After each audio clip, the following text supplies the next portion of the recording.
Foreign aid. To some, it's an act of goodwill, a lifeline to struggling nations. To others, it's a tool for control, a debt trap wrapped in charity. But what if we told you that the history of economic aid is filled with broken promises, hidden agendas, and unexpected consequences? From the Marshall Plan to modern-day IMF bailouts, economic aid has shaped the fate of nations. But has it truly helped, or has it done more harm than good? Stay tuned as we uncover the truth about economic aid, its historical impacts, and who really benefits. The idea of economic aid isn't new, but one of the most significant moments in aid history came in 1948 with the Marshall Plan. The US pumped over $13 billion, equivalent to $160 billion today, into Western Europe to rebuild after World War II. Countries like West Germany, France and Italy used this aid to revitalize their industries, avoiding the spread of Soviet influence. The result? Rapid economic recovery and what many see as a success story of aid done right.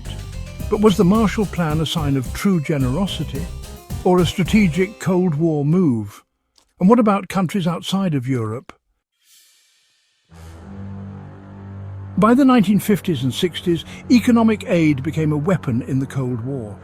The US and Soviet Union didn't just invest in nations, they bought loyalty.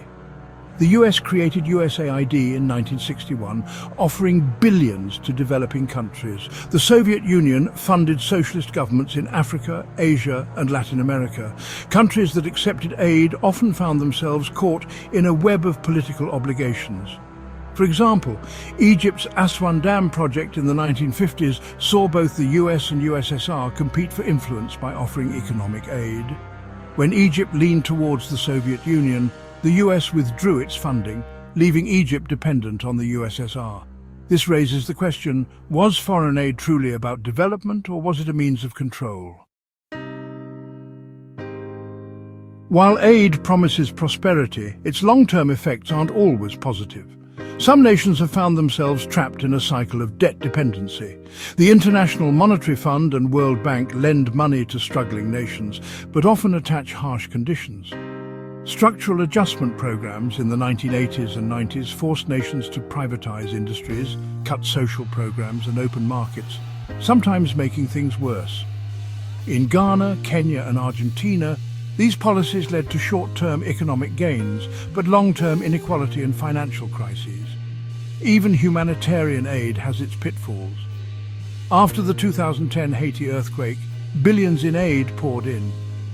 But less than 10% of the money actually went to Haitian-led organizations. A cholera outbreak caused by UN peacekeepers killed thousands, showing how foreign aid sometimes does more harm than good. So if economic aid isn't always the solution, what's the alternative? Despite the controversies, economic aid isn't always a failure. Some nations have used it to rise from poverty to prosperity. South Korea received billions in aid after the Korean War, but instead of dependency, it focused on education, infrastructure and industrial growth. Today it's one of the most developed nations in the world.